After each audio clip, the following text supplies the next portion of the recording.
दोस्तों good morning. आप सभी दोस्तों का स्वागत है द के एजुकेशन पर। कैसे हैं आप लोग? कैसी चल रही है आप लोगों की पढ़ाई? 71वीं बीपीएससी को टारगेट करके जो एक बैच अभी क्लास में चला रही हूँ, अंतिम प्रहार, उसका केवल नाम अंतिम प्रहार नहीं है, वाकई में उसमें क्वेश्चन उसी टाइप से करवाया जा रहा है जो इस बार एग्ज़ाम में आने की प्रबल संभावना है। सो उस क्लास को हल्के में आप लोग नहीं लीजिएगा, उस क्लास को ज़रूर कीजिएगा। जो याद है सो याद है, जो याद नहीं है उसके वो क्वेश्चन को आप लोग नोट डाउन करके कंटिन्यू रिवीजन कीजिएगा, ठीक है? क्योंकि एक भी क्वेश्चन फालतू आप लोगों को नहीं करवाया जा रहा है। उस क्लास का इंपॉर्टेंस आप लोगों को तब पता चलेगा जब आप एग्जामिनेशन हॉल में बैठोगे।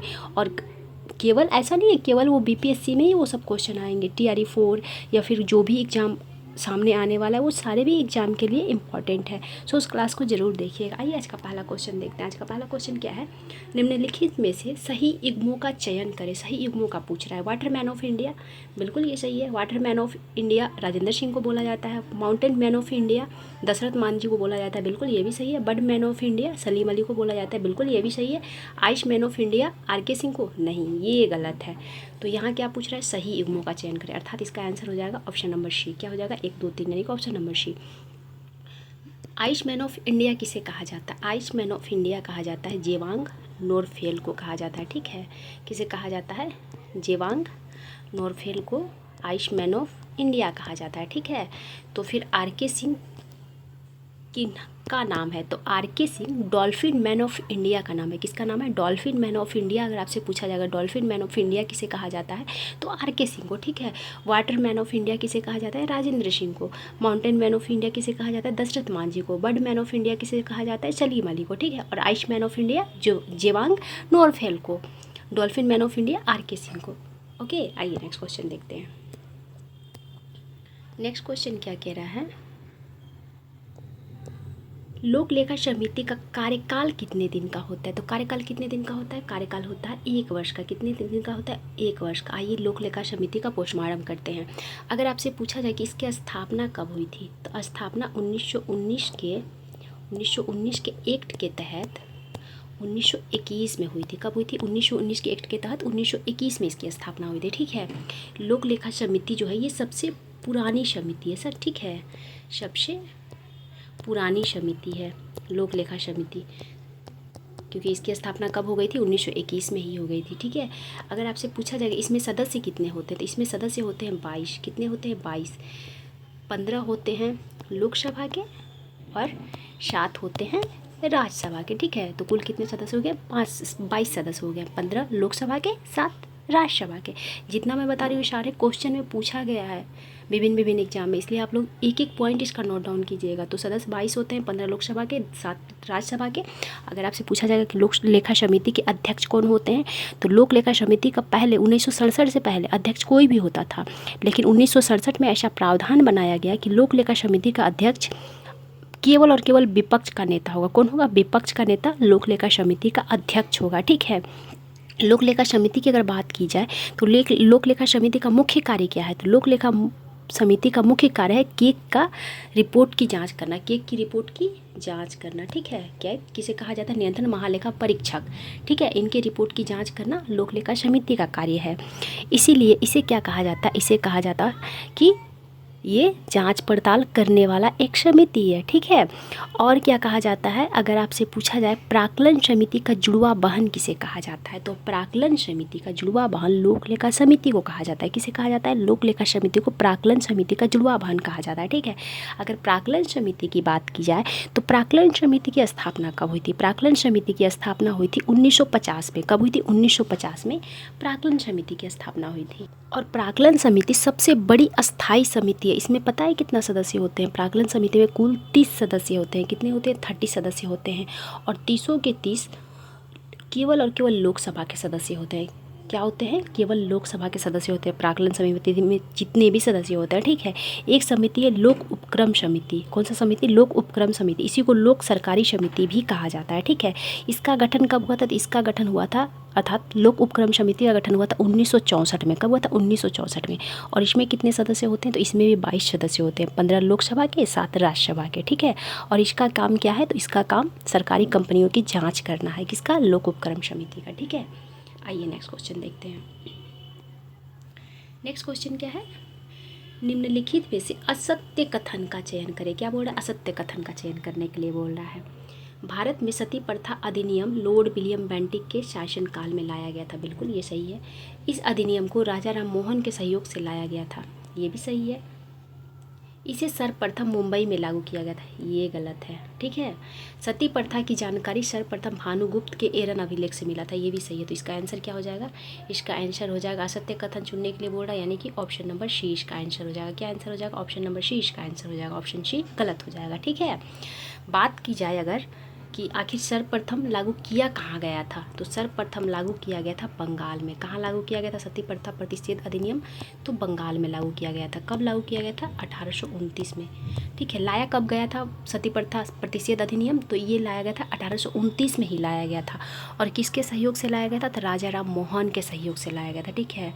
लॉर्ड विलियम बेंटिक के द्वारा लाया गया था, लेकिन राजा राम मोहन के सहयोग से लाया गया था। और सती प्रथा की जानकारी सर्वप्रथम भानुगुप्त, ठीक है, भानुगुप्त के एरन अभिलेख से मिलता है। किससे मिलता है? एरन अभिलेख से मिलता है। ठीक है। और ये विलियम बेंटिक के शासनकाल में लाया गया था। सर्वप्रथम लागू बंगाल में किया गया था। कब लागू किया गया था? 1829 में। और कुछ संशोधन के साथ इस अधिनियम को 1830 में, कब? 1830 में मुंबई और मद्रास में भी लागू कर दिया गया था। कहाँ लागू किया गया था? बम्बई और मद्रास में भी लागू कर दिया गया था। ठीक है। अगर विलियम बेंटिक की बात की जाए तो आइए विलियम बेंटिक से संबंधित कुछ क्वेश्चन देख लेते हैं इंपॉर्टेंट। अगर आपसे पूछा जाएगा कि भारत का प्रथम गवर्नर जनरल कौन है, तो भारत का प्रथम governor general Lord William Bentinck है। बंगाल का अंतिम गवर्नर जनरल कौन है, तो बंगाल का अंतिम governor general Lord William Bentinck है। और भारत का ये प्रथम गवर्नर जनरल है। किस अधिनियम के तहत इसे भारत का गवर्नर जनरल बनाया गया था? तो 1833 के चार्टर एक्ट के तहत। किस एक्ट के तहत? 1833 के चार्टर एक्ट के तहत लॉर्ड विलियम बेंटिक को भारत का गवर्नर जनरल बनाया गया था। ठीक है। और इसी के शासनकाल में ठगी प्रथा की समाप्ति की गई थी। किसके शासनकाल में? लॉर्ड विलियम बेंटिक के शासनकाल में ठगी प्रथा की समाप्ति की गई थी। किसके नेतृत्व में? तो कर्नल स्लीमेन के नेतृत्व में। किसके नेतृत्व में?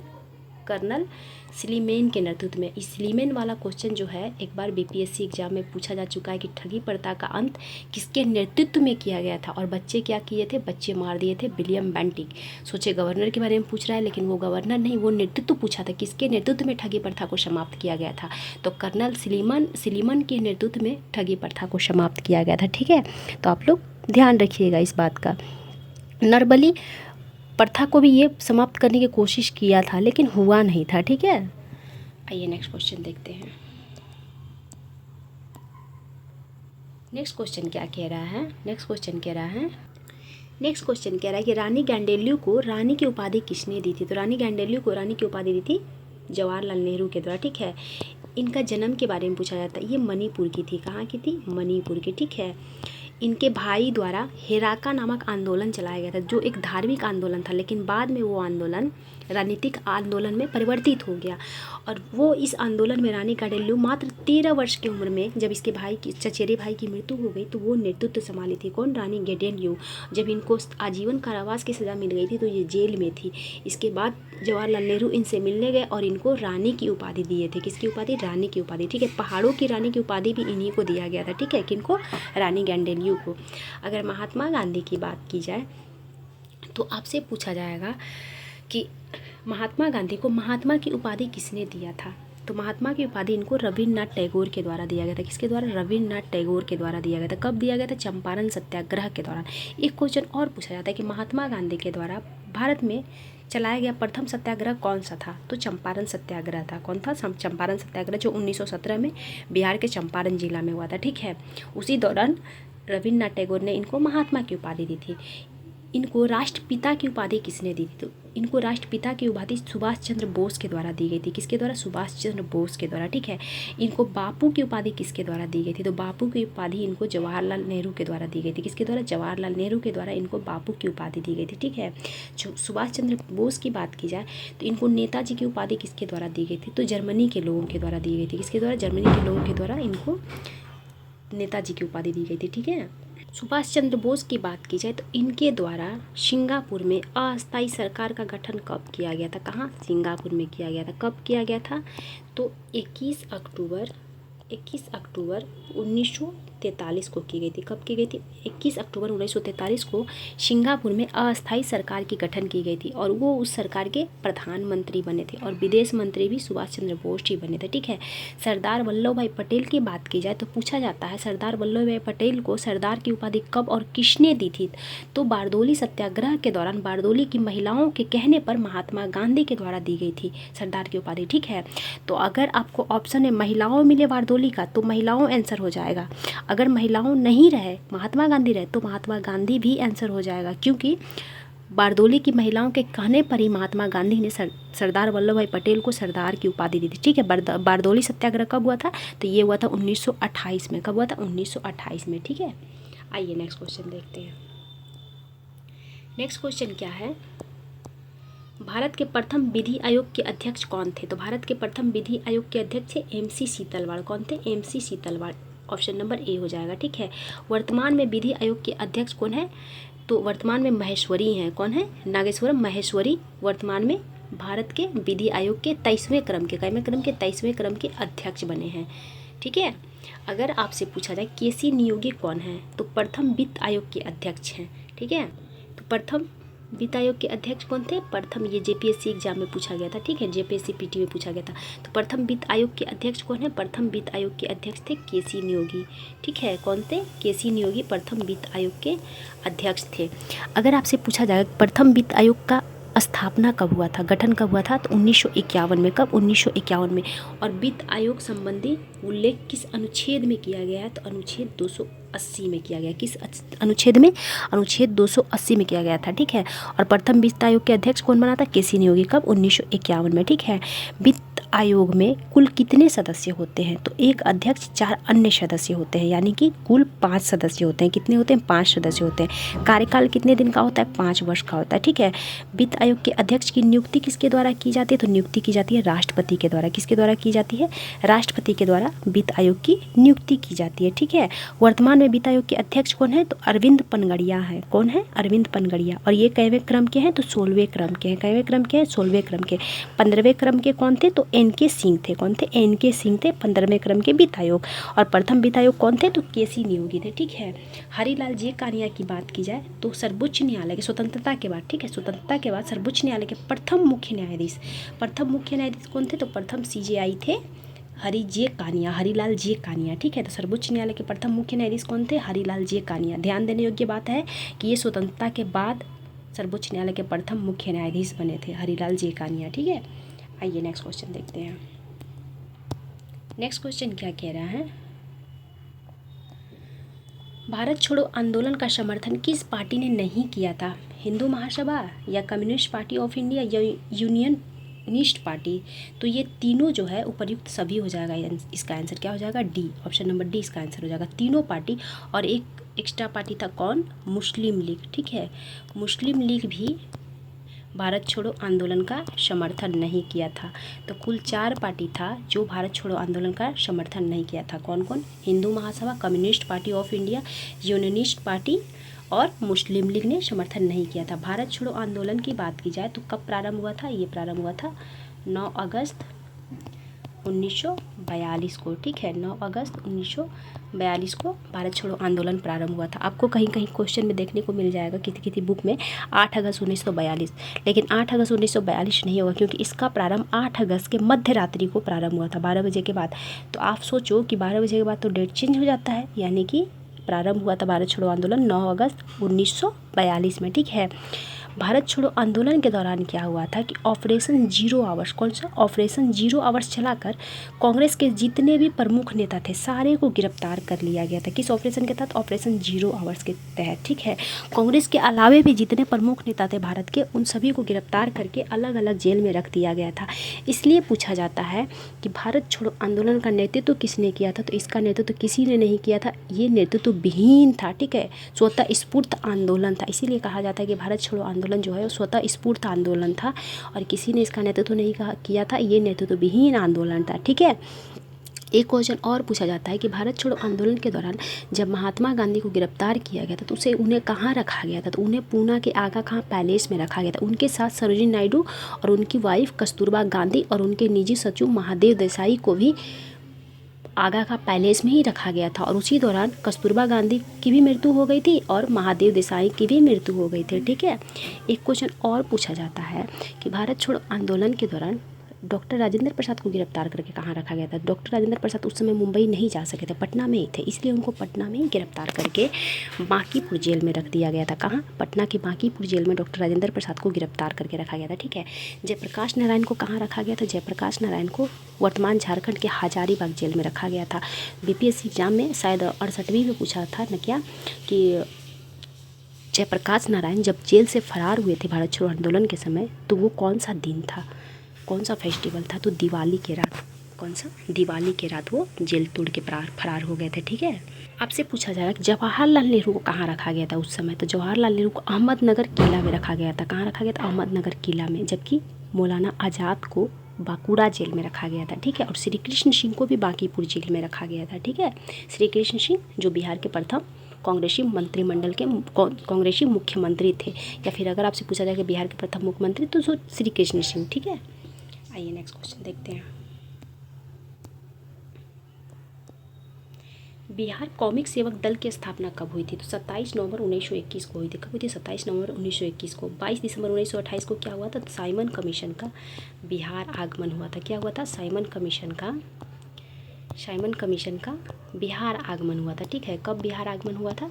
तो बिहार आगमन हुआ था 12 दिसंबर 1928 को। ठीक है, 3 फरवरी 1928 को भारत आगमन हुआ था। ठीक है, साइमन कमीशन का भारत आगमन कब हुआ था? तो भारत आगमन हुआ था 3 फरवरी 1928 को।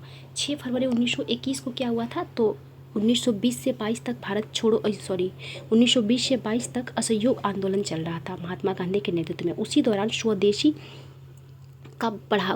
को बढ़ावा दिया जा रहा था। ठीक है, स्वदेशीकरण को बढ़ावा दिया जा रहा था। उसी दरमियान बहुत सारे विद्यालय की भी स्थापना की जा रही थी। उसी क्रम में बिहार में भी बिहार विद्यापीठ की स्थापना की गई थी और बिहार विद्यापीठ की उद्घाटन 6 फरवरी 1921 को हुई थी।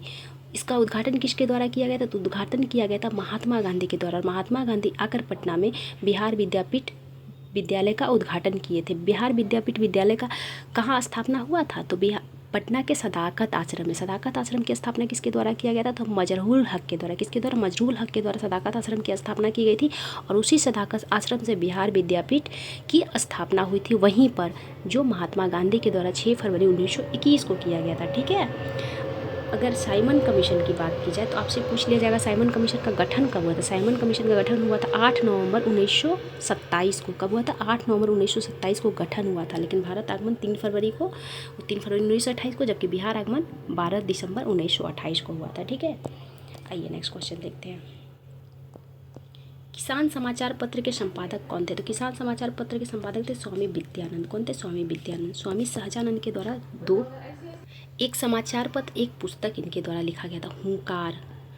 हुंकार किसकी पत्रिका है? तो हुंकार स्वामी सहजानंद की है। ये क्वेश्चन बीपीएससी में पूछा जा चुका है। ठीक है, एक इनके द्वारा पुस्तक निकाला गया था, कौन सा? किसान क्या करे।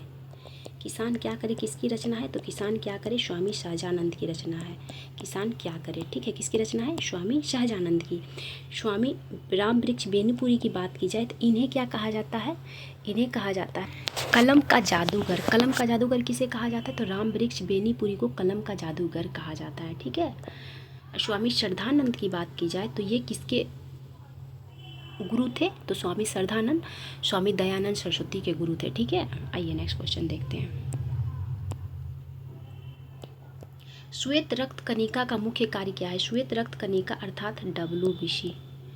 WBC का मुख्य कार्य क्या है? पोषक तत्वों का वहन करना, संक्रमण से लड़ना। बिल्कुल, ऑप्शन नंबर बी, संक्रमण से लड़ना WBC का कार्य है। ठीक है, आपसे पूछा जाएगा कि WBC में से कौन सा भाग, इसमें बहुत सारा भाग है, तो WBC का कौन सा भाग सबसे बड़ा होता है? तो सबसे बड़ा इसका कौन सा भाग होता है? मोनोसाइट। कौन सा होता है? मोनोसाइट WBC का सबसे बड़ा भाग है। ठीक है, मोनोसाइट सबसे छोटा साइज में। ठीक है, ये साइज में सबसे बड़ा होता है मोनोसाइट का। WBC का सबसे बड़ा साइज का क्या होता है? तो मोनोसाइट।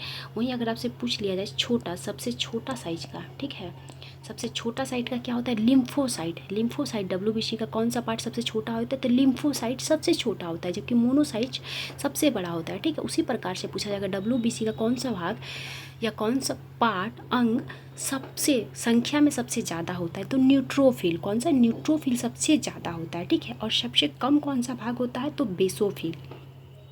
याद रखिएगा, बेसो से मतलब बेसी, लेकिन यही कम होता है। बेसोफिल सबसे कम होता है, और न्यूट्रो मतलब न्यूनतम यानी कि कम, लेकिन उल्टा है, न्यूट्रोफिल सबसे ज़्यादा है संख्या में, जबकि बेसोफिल सबसे कम है। अगर वहीं साइज में पूछा जाए सबसे बड़ा साइज किसका होता है? तो मोनोसाइट का होता है। सबसे छोटा साइज किसका होता है? तो लिम्फोसाइट का होता है। किसका होता है? लिम्फोसाइट का। लिम्फोसाइट का साइज सबसे छोटा होता है। ठीक है, ऑक्सीजन का वहन करना RBC का कार्य होता है। किसका कार्य होता है? हीमोग्लोबिन का कार्य होता है ऑक्सीजन का वहन करना। ठीक है, आइए नेक्स्ट क्वेश्चन देखते हैं। किस माध्यम में ध्वनि का वेग अधिकतम होता है? ये तो बच्चा बच्चा जानता है। किसमें ध्वनि का वेग सर्वाधिक होता है? ठोस में होता है। निर्वात में कितना होता है? 0 होता है। निर्वात में बिल्कुल नहीं होता। इसीलिए तो चंद्रमा पे जब जाइएगा तो वहाँ पर, क्योंकि ध्वनि को गमन करने के लिए माध्यम की आवश्यकता है, और चंद्रमा पर तो वहाँ पर तो ग्रेविटी है ही नहीं। तो ग्रेविटी नहीं होने के कारण या न्यूनतम होने के कारण वहाँ पर क्या होता है? एक दूसरे की आवाज़ नहीं सुन पाते हैं। ठीक है, तो निर्वात में वहाँ आवाज़ नहीं सुन पाते हैं लोग एक दूसरे के। ठीक है, तो यानी कि निर्वात में ध्वनि का वेग कितना होता है? 0 होता है। तो ठोस के बाद दूसरे नंबर पे कौन आएगा? द्रव आएगा। और तीसरे नंबर पे कौन आएगा? गैस आएगा। तो सबसे कम ध्वनि का वेग किस में होता है? गैस में होता है। सबसे ज़्यादा किस में होता है? ठोस में होता है। और द्रव में मीडियम साइज का ध्वनि का वेग होता है। ठीक है, आइए नेक्स्ट क्वेश्चन देखते हैं। चींटी के डंक में कौन सा एसिड पाया जाता है? तो चींटी के डंक में फॉर्मिक एसिड पाया जाता है। चींटी का डंक आपसे पूछा जाए, या मधुमक्खी का डंक पूछा जाए, बिरनी का डंक पूछा जाए, किसी का भी डंक पूछा जाएगा, जो काटने से जलन होता है, लहरने लगता है, उसके डंक में फॉर्मिक अम्ल पाया जाता है। कौन सा अम्ल? फॉर्मिक अम्ल, हाइड्रोक्लोरिक अर्थात HCl। HCl कहाँ पाया जाता है? HCl पेट में पाया जाता है। कहाँ पाया जाता है? HCl पेट में पाया जाता है।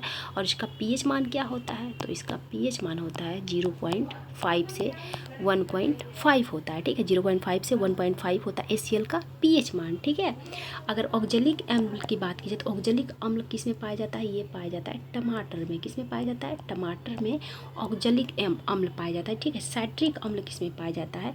तो साइट्रिक अम्ल किस में पाया जाता है? ये पाया जाता है विनेगर में। विनेगर में क्या पाया जाता है? विनेगर में साइट्रिक अम्ल पाया जाता है। ठीक है, उसी प्रकार से आपसे पूछा जाएगा, साइट्रिक अम्ल नींबू में पाया जाता है। ठीक है, साइट्रिक अम्ल किसमें पाया जाता है? तो साइट्रिक अम्ल नींबू में पाया जाता है। ठीक है, और एसिटिक अम्ल पाया जाता है किसमें?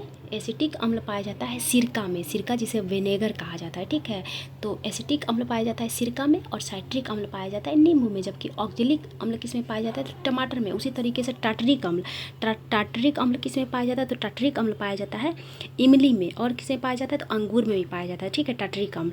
और आपसे पूछा जाएगा कि सेब में कौन सा अम्ल पाया जाता है? सेब में कौन सा पाया जाता है? तो सेब में मैलिक अम्ल पाया जाता है। कौन सा? मैलिक एसिड सेब में पाया जाता है। ठीक है, आइए नेक्स्ट क्वेश्चन देखते हैं। नेक्स्ट क्वेश्चन क्या है? ट्रिपल एंटीजन किन 3 रोगों से बचाता है? तो किन 3 रोगों से बचाता है? काली खांसी, टेटनस और diphtheria. Option number A answer हो जाएगा। ये क्वेश्चन भी आई है, क्वेश्चन बहुत बार एग्जाम में पूछा जा चुका है। ठीक है, ट्रिपल एंटीजन किन 3 रोगों से बचाता है? तो काली खांसी, टेटनस और डिप्थीरिया। ठीक है, आइए नेक्स्ट क्वेश्चन देखते हैं। शरीर का सबसे बड़ा अंग क्या है? बहुत लोग लीवर को मार के निकल गए होंगे, वो देखे ही नहीं होंगे कि अंग पूछ रहा है, इसमें ग्रंथि नहीं पूछ रहा है। तो शरीर का सबसे बड़ा अंग कौन सा होता है? सबसे बड़ा अंग त्वचा होता है। क्या त्वचा से बड़ा कोई अंग है शरीर में? नहीं, बिल्कुल नहीं। अगर वही पूछ लेता सबसे बड़ी ग्रंथि कौन सी होती है शरीर की, तो सबसे बड़ी ग्रंथि होती है लीवर। कौन सी होती है? लीवर। सेकेंड नंबर में अग्नाशय ग्रंथि। शरीर का एकमात्र मिश्रित ग्रंथि कौन सा है? एकमात्र मिश्रित ग्रंथि, अगर आपसे पूछ लिया जाए कि एकमात्र मिश्रित ग्रंथि शरीर का कौन सा है, तो वो है पेनक्रियाज। कौन सा है? पेनक्रियाज एकमात्र मिश्रित ग्रंथि है शरीर का। ठीक है, मिश्रित ग्रंथि किसे कहा जाता है? जो ग्रंथि एंजाइम और हार्मोन दोनों का स्रावन करता है उसे मिश्रित ग्रंथि कहा जाता है। तो अग्नाशय शरीर का इकलौता ऐसा ग्रंथि है जो एंजाइम और हार्मोन दोनों का स्रावन करता है। ठीक है, अग्नाशय से कौन सा हार्मोन का स्रावन होता है? तो सबसे प्रसिद्ध हार्मोन इंसुलिन। इंसुलिन का कार्य क्या होता है, तो ब्लड में शुगर लेवल को कंट्रोल करना इंसुलिन का कार्य होता है, ठीक है। और इंसुलिन का स्रावन कहाँ से होता है, तो अग्नाशय के बीटा सेल से, अग्नाशय को पेनक्रियाज भी कहा जाता है, ठीक है। इसी के बीटा सेल से इंसुलिन का स्रावन होता है।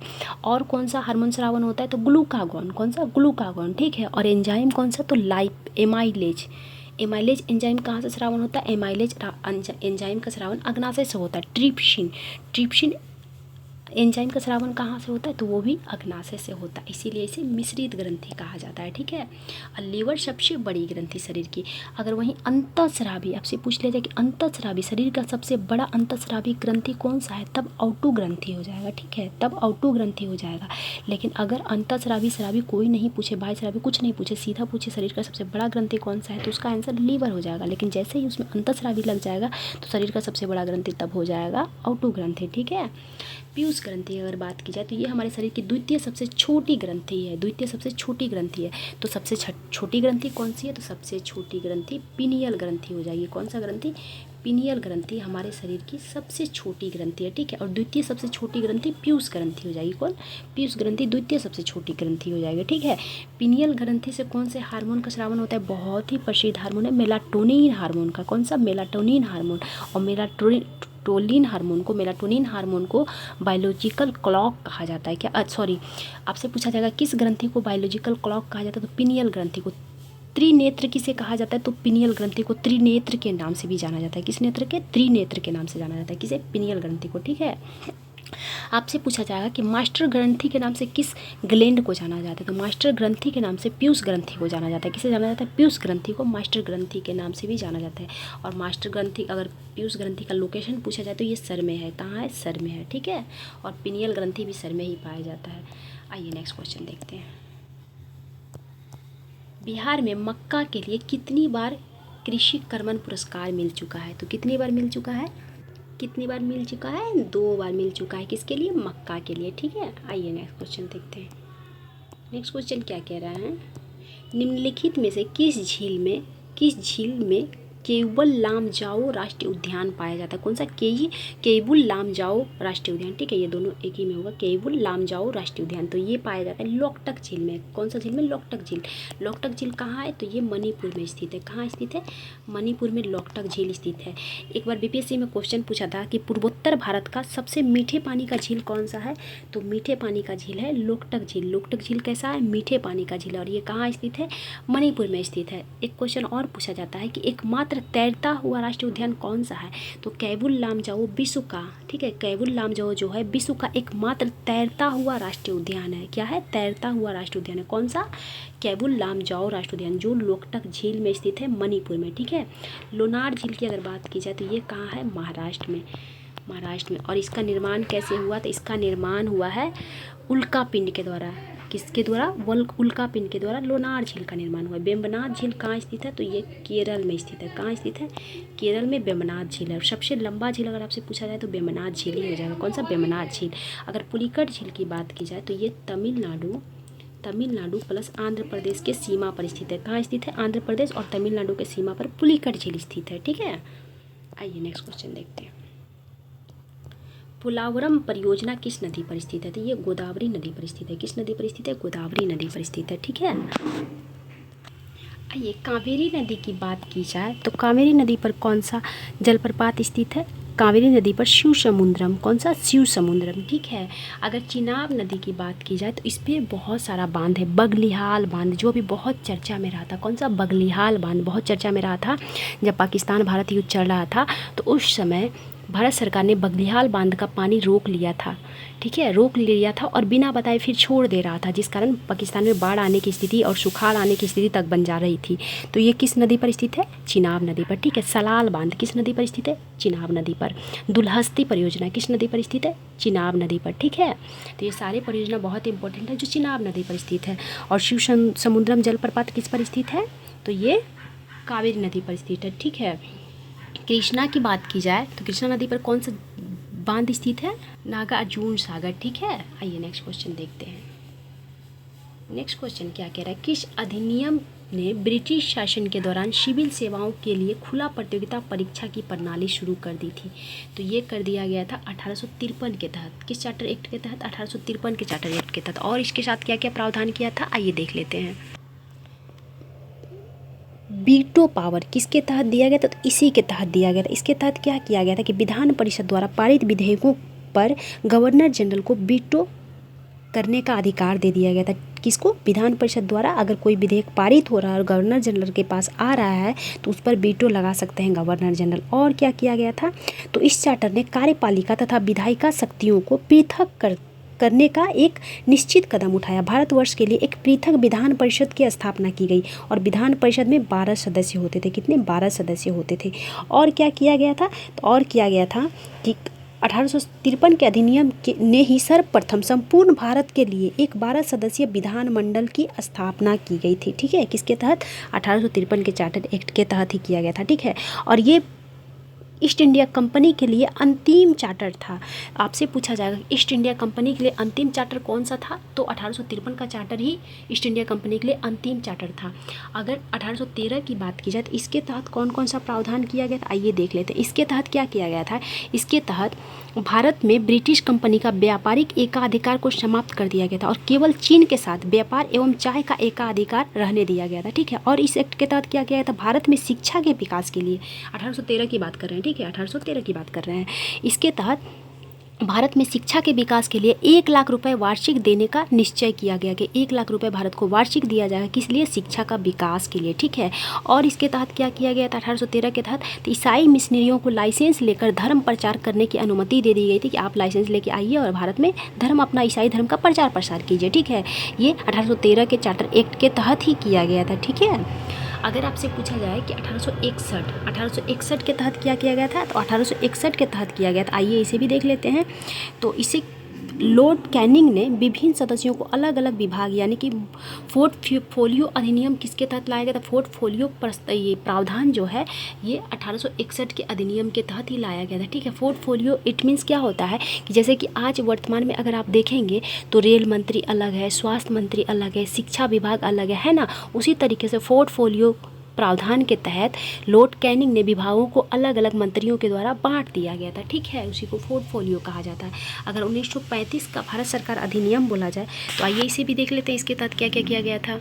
इसके तहत संघ सूची, समवर्ती सूची और राज सूची विषयों को 3 सूचियाँ बांट दिया गया था। संघ सूची, राज सूची और समवर्ती सूची। किसके तहत? 1935 के अधिनियम के तहत। और क्या किया गया था? तो संघीय न्यायालय की स्थापना की गई थी। किसकी स्थापना की गई थी? संघीय न्यायालय की स्थापना प्रथम बार 1935 के अधिनियम के तहत किया गया था। और क्या किया गया था? तो भारत से वर्मा को अलग कर दिया गया था। क्या किया गया था? भारत को वर्मा से अलग कर दिया गया था। ठीक है, और संघीय न्यायालय की भी स्थापना प्रथम बार इसी समय किया गया था। ठीक है, आइए नेक्स्ट क्वेश्चन देखते हैं। नेक्स्ट क्वेश्चन क्या कह रहा है? संविधान में मूल कर्तव्य को किस संविधान संशोधन के माध्यम से जोड़ा गया था? तो 42वां संविधान संशोधन 1976 के तहत जोड़ा गया था। Option number A. ठीक है, किस समिति के सिफारिश पर? तो स्वर्ण सिंह समिति के सिफारिश पर। किस समिति के सिफारिश पर जोड़ा गया था? स्वर्ण सिंह समिति के सिफारिश पर भारत में प्रथम बार मूल कर्तव्य को जोड़ा गया था। आपसे पूछा जाएगा मूल कर्तव्य का प्रावधान कहाँ से लाया गया था? तो प्रावधान लाया गया था सोवियत संघ के संविधान से। कहाँ से?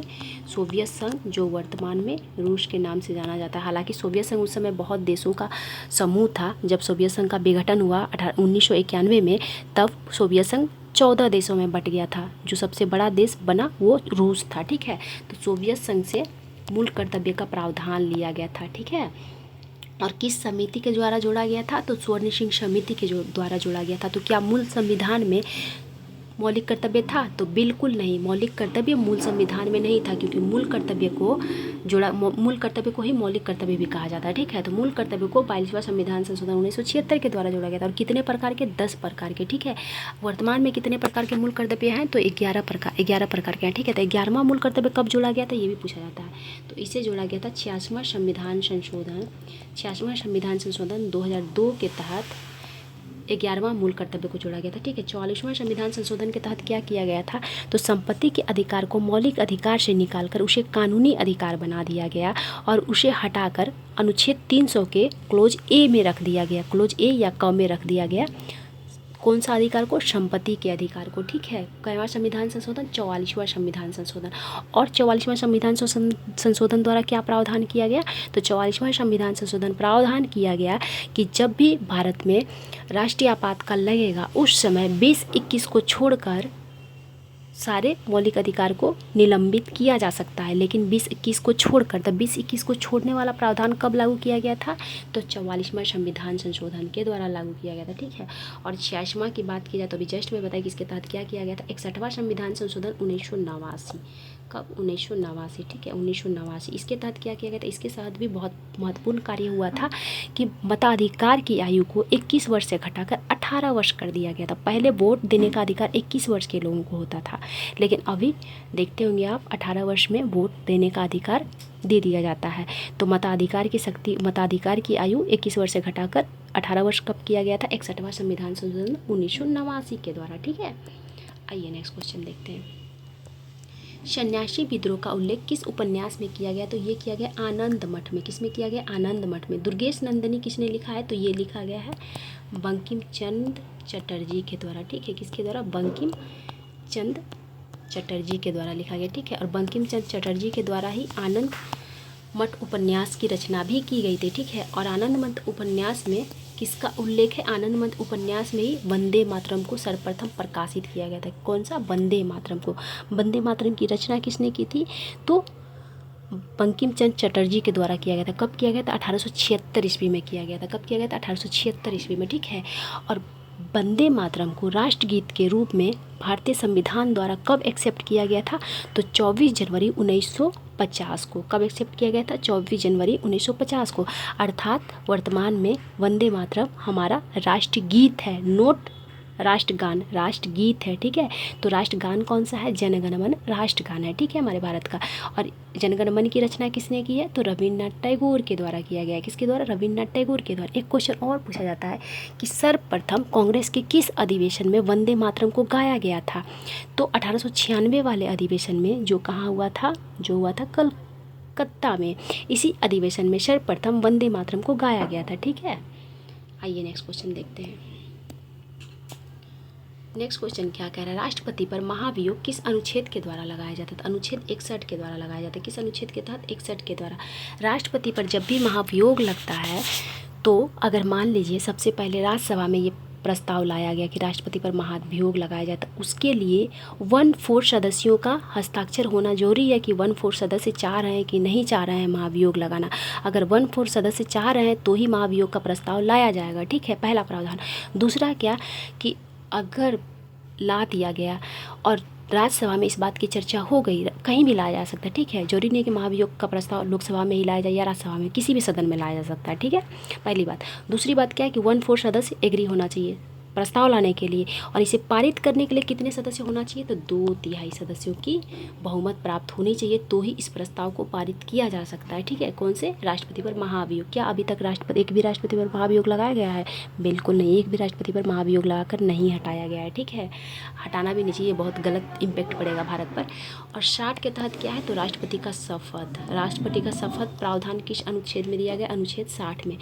72 में राष्ट्रपति के क्षमादान शक्ति की बात की गई। किसका? क्षमादान शक्ति की बात की गई है। राष्ट्रपति का क्षमादान शक्ति किसमें है? अनुच्छेद 72 में। अनुच्छेद 57 में क्या है? राष्ट्रपति का दोबारा निर्वाचन। तो भारत में कोई व्यक्ति कितनी बार राष्ट्रपति बन सकता है? कितनी भी बार बन सकता है, अनगिनत बार। कोई समय सीमा तय नहीं किया गया है, ना ही कोई ये कार्यकाल तय किया गया कि इतने दिन का कार्यकाल हो सकता है, कार्यकाल तय किया गया। एक राष्ट्रपति 5 साल के लिए होता है, ठीक है, लेकिन कितने बार वो निर्वाचन हो सकते हैं उनके राष्ट्रपति के पद पर, इसका सीमा नहीं है, ठीक है। तो अनगिनत बार राष्ट्रपति कोई व्यक्ति बन सकता है, जितनी बार वो चुनाव जीत ले उतनी बार। क्या उम्र सीमा तय है? तो बिल्कुल नहीं, उम्र सीमा भी तय नहीं। न्यूनतम उम्र सीमा से तय है कि कोई व्यक्ति 35 वर्ष पूरा हो जाए तभी वो राष्ट्रपति का चुनाव लड़ सकता है, लेकिन मैक्सिमम सीमा नहीं है, ठीक है। आइए नेक्स्ट क्वेश्चन देखते हैं। नेक्स्ट क्वेश्चन क्या है? हाल ही में चर्चा में रही कवच 4.0 सुरक्षा तकनीक का संबंध किससे है? तो ये रेल दुर्घटना से। किससे? रेल दुर्घटना से, ठीक है। आइए नेक्स्ट क्वेश्चन क्या है? हाल ही में क्या बोल रहा है? हाल ही में वर्ष 2025-26 के डॉक्टर बी राय फुटबॉल ट्रॉफी टीयर, यहाँ टीयर होगा, ठीक है, टीयर 1 किसने जीती है? तो ये मणिपुर के द्वारा जीता गया, पश्चिम बंगाल को हरा के, ठीक है। नेक्स्ट क्वेश्चन क्या है? नेक्स्ट क्वेश्चन है क्या पूछ रहा है, विजयनगर साम्राज्य के सैन्य विभाग को क्या कहा जाता था? तो विजयनगर साम्राज्य के सैन्य विभाग को कंदाचारा कहा जाता था। यहाँ पर वेशवाग होगा, क्या होगा, वेशवाग, ठीक है। वेशवाग किसे कहा जाता है? तो वेशवाग कहा जाता था। विजयनगर साम्राज्य में वेशवाग किसे कहा जाता था? तो मनुष्यों के क्रय विक्रय को, ठीक है, मनुष्यों का क्रय विक्रय को क्या कहा जाता था? वेशवाग कहा जाता था विजयनगर साम्राज्य में, ठीक है। विजयनगर साम्राज्य में टकसाल विभाग को क्या कहा जाता था? टकसाल विभाग को, विजयनगर साम्राज्य में टकसाल विभाग को क्या कहा जाता था? टकसाल विभाग को कहा जाता था जोरी खाना। क्या कहा जाता था? जोरी खाना, जोरी खाना कहा जाता था टकसाल विभाग को, ठीक है। विजयनगर की स्थापना कब की गई थी? 1336 में।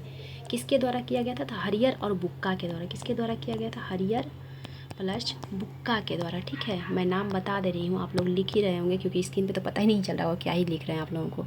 तो हरियर और बुक्का के द्वारा 1336 में विजयनगर साम्राज्य की स्थापना की गई थी, ठीक है। और विजयनगर साम्राज्य में सैन्य विभाग को क्या कहा जाता था? कंदाचारा कहा जाता था। क्या कहा जाता था? कंदाचारा। क्या कहा जाता था? कंदाचारा कहा जाता था, ठीक है।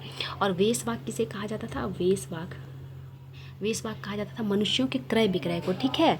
और वरा, उस समय के मुद्रा को वरा कहा जाता था। विजयनगर साम्राज्य की मुद्रा को, ठीक है, मुद्रा अर्थात पैसा को क्या कहा जाता था? तो वरा कहा जाता था, ठीक है। और मुद्रा, ये क्या बोला जाता है, टकसाल विभाग को क्या कहा जाता था? टकसाल विभाग को जोरी खाना कहा जाता था। क्या कहा जाता था? जोरी खाना कहा जाता था, ठीक है। और स्थापना किसने किया था? तो हरियर और बुक्का ने। कब किया था? 1336 में। आइए नेक्स्ट क्वेश्चन देखते हैं। हाल ही में भारत का पहला मेक इन इंडिया मेगावाट हरित हाइड्रोजन का संयंत्र कहाँ प्रारंभ हुआ है? कहाँ किया गया है पहला हरित हाइड्रोजन संयंत्र? तो ये किया गया कांडला में। कांडला कहाँ है? गुजरात में, ठीक है, गुजरात में किया गया है। ओके, तो आज का क्लास यहीं समाप्त होता है। आई होप आप लोगों को क्लास बहुत अच्छा लगेगा और क्वेश्चन तो आप लोगों को अच्छा लग ही रहा होगा। कमेंट बॉक्स में ज़रूर बताइएगा आप लोगों को वीडियो देख के कैसा फील हो रहा है, अच्छा लग रहा है ना। क्वेश्चन, किसी क्वेश्चन में डाउट तो नहीं है ना? अगर किसी क्वेश्चन में डाउट होगा तो प्लीज़ आप लोग ज़रूर पूछिएगा बेहिचक, ठीक है। थैंक यू सो मच, मिलते हैं अगले क्लास में।